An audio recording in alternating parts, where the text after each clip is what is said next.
আসসালামু আলাইকুম প্রিয় দর্শক, নির্বাচন যত ঘনিয়ে আসছে আমার মনে হয় আমাদের দেশের রাজনীতিতে একটা মেরুকরণ তত যেন স্পষ্ট হয়ে উঠছে। এতদিন মনে করা হচ্ছিল যে জামায়াতের সঙ্গে এনসিপির বুঝি একটা খুব আত্মিক সম্পর্ক আছে। জামায়াত যা বলে এনসিপি তাই করে, অথবা এনসিপির বিভিন্ন প্রোগ্রামকে সফল করার জন্য জামায়াত অথবা ইসলামী ছাত্র শিবিরের লোকজন সেখানে যে হাজির হয়, এরকম আমরা অনেক ঘটনা দেখেছি।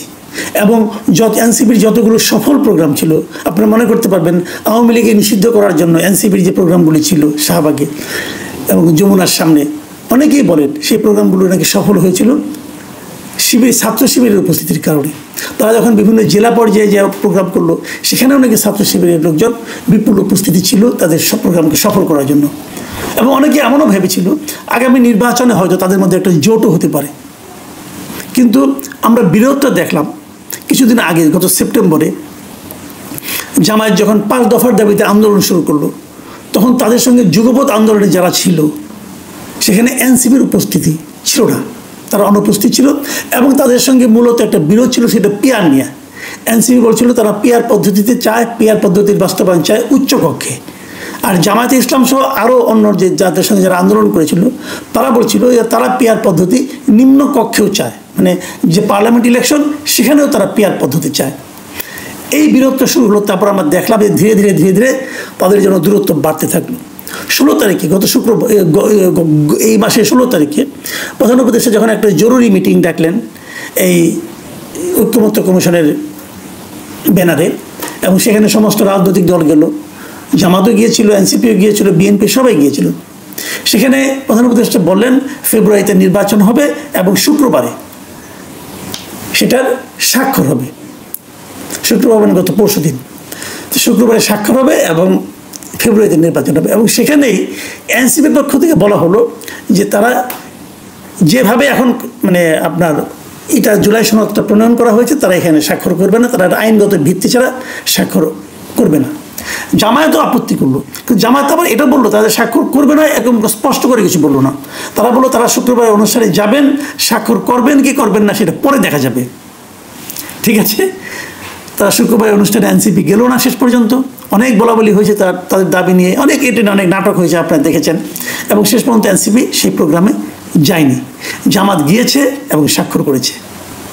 এবং এই যে জিনিসটা হলো, জামাত গেল এবং স্বাক্ষর করলো, তার মানে বোঝা গেল এনসিপি কিন্তু আসলে এখন একেবারেই আলাদা হয়ে গেল। এবং শুক্রবার দিনই স্বাক্ষরের পরে এনসিপির আহ্বায়ক নাহিদ ইসলাম উনি বলেছিলেন, একটা বিবৃতি বলেন উনি, যে কিছু রাজনৈতিক দল ঐকমত্যের নামে জনগণের সঙ্গে প্রতারণা করে কাগজে সই করেছে। এই কথাটা নাহিদ ইসলাম শুক্রবার দিন বলেন। এবং তারপর দিন শনিবার দিন তাদের কার্যালয়ে ওনারা একটা প্রেস কনফারেন্স করলেন, এবং সেই প্রেস কনফারেন্সে ওনারা বললেন যে গতকালকে যে অনুষ্ঠানে গিয়েছিল যারা, এবং তারা যে প্রক্রিয়ায় স্বাক্ষর করেছে, তারা গণ অভ্যুত্থান থেকে এবং জনগণ থেকে তারা ছিটকে গিয়েছে। মানে যারা স্বাক্ষর করেছিল তারা ছিটকে গিয়েছে। এখন এটা ওনারা কাকে উদ্দেশ্য করে বলেন? যে 25টা দল 24টা দল যারা সিগনেচার করেছে সবাইকে বললেন, নাকি বিএনপিকে বললেন, নাকি জামাতকে বললেন? অনেকে মনে করে এটা বেসিক্যালি এই ইঙ্গিতটা জামাতকে প্রতি প্রযোজ্য, কারণ জামাতের সঙ্গে তারা একসঙ্গে ছিল, মাঠে ময়দানে ছিল, আন্দোলনের ময়দানে ছিল। তারা স্বাক্ষর করে তারা যেন এই গণ অভ্যুত্থানের যে চেতনা সেখান থেকে বিচ্ছিন্ন হয়ে গেছেন। এই হলো নাহিদ ইসলামের মানে বক্তব্য, মূল্যায়ন। এই পর্যন্ত শেষ না, আজকে আরেক দফা। আজ নাহিদ ইসলাম তার ফেসবুকে যে পোস্ট করেছেন, সেখানে উনি এমন কিছু কথা বলেছেন, বোঝা যাচ্ছে যে জামাতের সঙ্গে তাদের বিরোধটা এখন আসলে তীব্রতর অবস্থায় এসে গেছে। এবং নাহিদ ইসলাম মূলত যে কথাটা বলার চেষ্টা করেছেন যে জামাত যে পিয়ার নিয়ে আন্দোলন করছে, এটা হচ্ছে এক ধরনের রাজনৈতিক প্রতারণা। খেয়াল করুন, রাজনৈতিক প্রতারণা। আমি যদি ওনাদের মানে পোস্টিংয়ে কিছু কিছু নিয়ে আপনাদের পড়ে শোনাই, তাহলে ব্যাপারটা আপনারা বুঝতে পারবেন।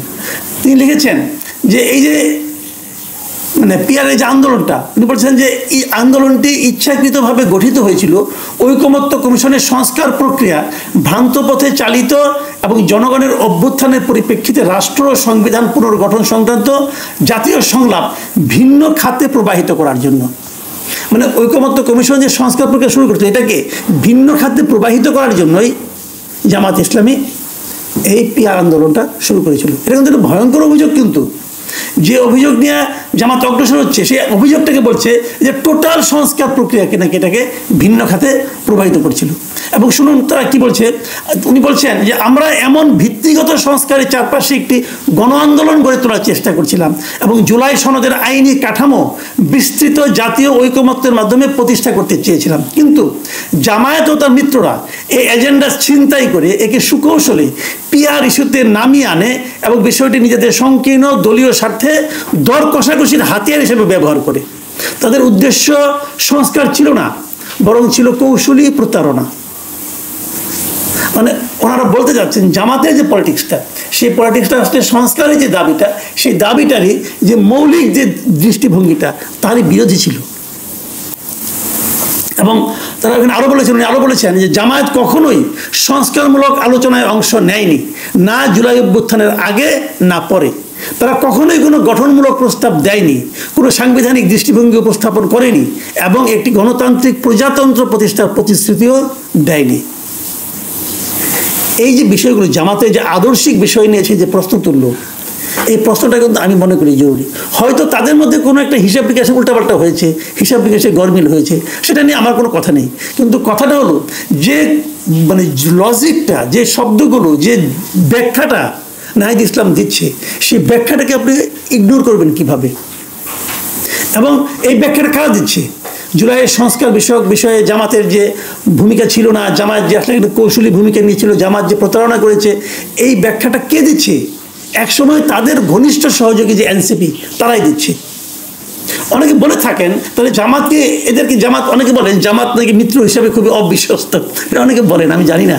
এবং বলেন এইভাবে যে জামাত একসময় বিএনপির খুবই মানে বিশ্বস্ত মিত্র ছিল, দীর্ঘদিন রাজনীতি করেছেন, তারপর জামাত সেখান থেকে সরে এসে এখন বিএনপি প্রতিদ্বন্দ্বী হয়ে গেছেন এবং এই বিএনপির সঙ্গে প্রতিদ্বন্দ্বিতা করতে যেয়ে তারা এনসিপির সঙ্গে গাঁটছাড়া বেঁধেছেন এবং তারপরে এনসিপিকে ব্যবহার করেন, এনসিপিকে ছুঁড়ে ফেলে দিয়েছেন, এই সমস্ত কথা বলা হয়। বাট বাস্তবে কি, এটা মনে হয় আগামী কয়েকদিনের মধ্যে আরও স্পষ্ট হবে, আমরা দেখব। কারণ আমার মনে হয় এই রাজনৈতিক নেতৃবৃন্দের নানা ধরনের কথাবার্তার মধ্যে থেকে কিন্তু অনেক কিছু বের হয়ে আসবে।